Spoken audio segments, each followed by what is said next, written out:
Hey guys, this is a bit of a different style of video for my channel, but I just had to talk about it as soon as I saw it. The Honkai Star-Rail account on HoYoLab just posted some pretty big news about what's coming in 2.3. The first one is a bit of a quality of life feature relating to simulated universe farming. I've seen on the community that people have been complaining that simulated universe is a bit of a pain to farm, and I 100% agree. Having to run through the entire world just to claim some relics was kind of annoying. Getting acheron was a big lifesaver, but I still find doing it a bit of a chore, and I can only imagine how bad it is for people without acheron.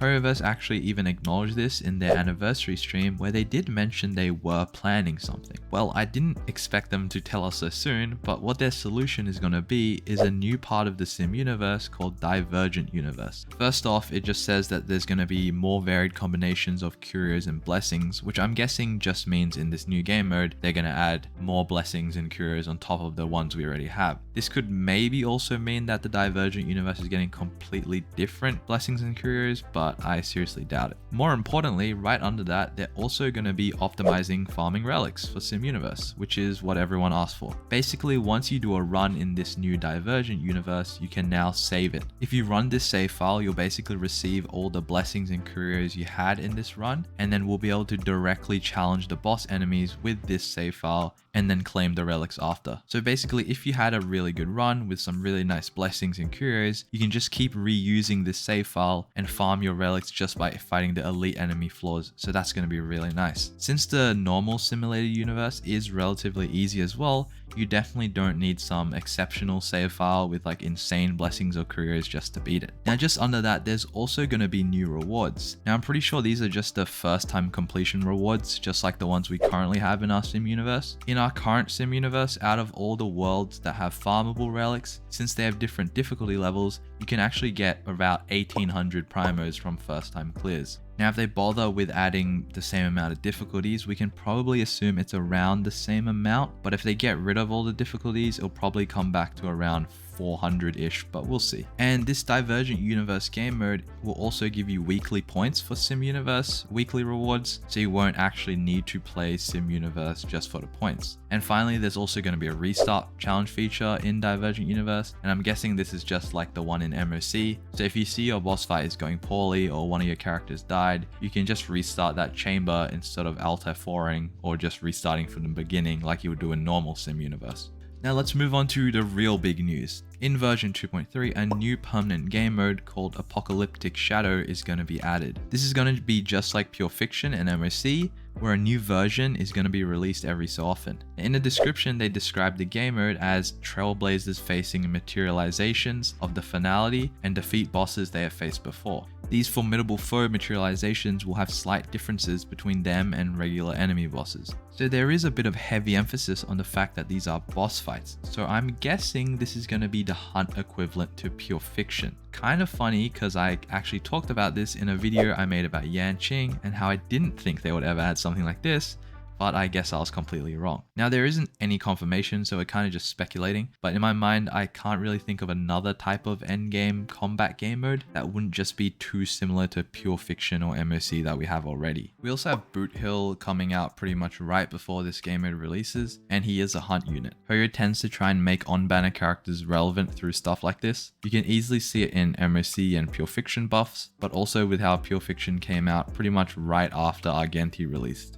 Now, if this game mode does focus on single target boss fights, it's going to be great news for a lot of players, especially free-to-play ones, because this beast of a man was completely free for everyone. Anyone who's built ratio knows that if there's just one really big enemy in front of him, he can do a ton of damage. Also, Yanqing mains, your time may finally come. Not only has aventurine already dug him up from his grave, maybe with this game mode, he'll finally ascend to Celestia. Now, if I had to speculate what the actual boss fight will be, I think HoYo might finally utilize these Echo of War fights. Currently, the Echo of War fights don't actually show up anywhere outside of the actual Echo of War farming. So since these are story fights, I feel like it might make sense comparing to what they said before about facing materializations and how these bosses are ones that Trailblazers have faced before. I do feel like having a single boss on each side might be a bit too simple and quick. unless the bosses are absolute meat sponges. So I'm predicting it's going to be similar to Pure Fiction with a round limit, and you're going to have to fight 3 bosses on each side, with 2 of them just being standard bosses like we have in MOC, or maybe even just elite enemies, and then the final fight will be the Echo of War boss. Now if you thought that description for the game mode I just gave sounded very familiar, that's because it's literally the event Tides of War, which is in the game right now. Now this game mode has 3 boss fights, with 2 of them just being elite enemies, and the final one just being a normal boss, so not an Echo of War one.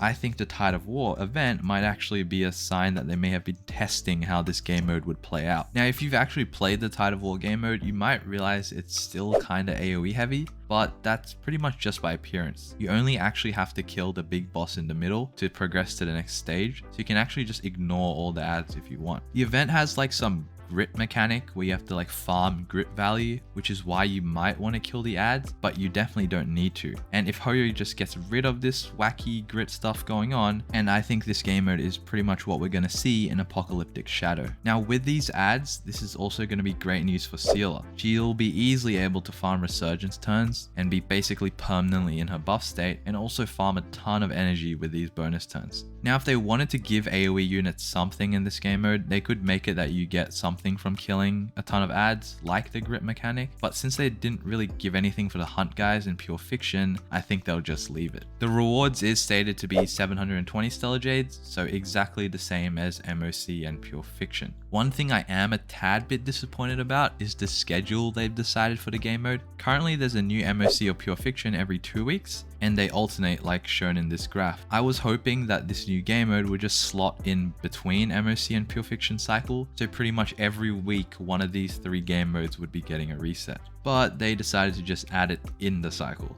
So the frequency we're going to be getting one of these game modes resetting is going to be exactly the same. So every 2 weeks, one of the new Apocalypticshadow, Pure Fiction, or MOC is going to be resetting. So there's actually going to be longer wait times between MOC resets and Pure Fiction resets now. I'm guessing they did this so we wouldn't be getting too many rewards. If there was a new reset every week, that would be 720 primers weekly, assuming you can clear it all, which Hoyo might have deemed as too much. On the bright side, for newer players or lower level players, this does give you more time to build characters in between, so you'll lose out on less rewards. Now finally, at the very bottom of this post, they are also going to be adding some minor optimizations for team setup in MOC and Pure Fiction. Basically, you can just have preset teams now that you can just bring straight in, instead of having to click all the units individually every time. You'll also be able to drag characters around, so these are minor changes, but still very helpful. You'll also be able to see what people in your friend list are going to be using to clear this content. So for players who aren't very knowledgeable on team comps and don't watch guide content, you can now get some inspiration for teams from your friends instead. And that's pretty much it for the video. This is super exciting for HSR, and I'm really happy knowing that the developers are not only actively adding permanent game modes and quality of life, but also communicating with the community, letting everyone know what's coming in advance. We are still in patch 2.1, so this stuff is quite far away. If 2.2 is the regular length, then 2.3 should probably be coming out around middle of June, so we still got quite a wait. Now if you enjoyed this video, I would appreciate a like and subscribe. Also, just a reminder that I do have a Discord server now. We got quite a few people in it now, but the community can only ever get larger, so come join, it'll be a ton of fun. Anyways, I'll see you guys next time. Thanks for watching.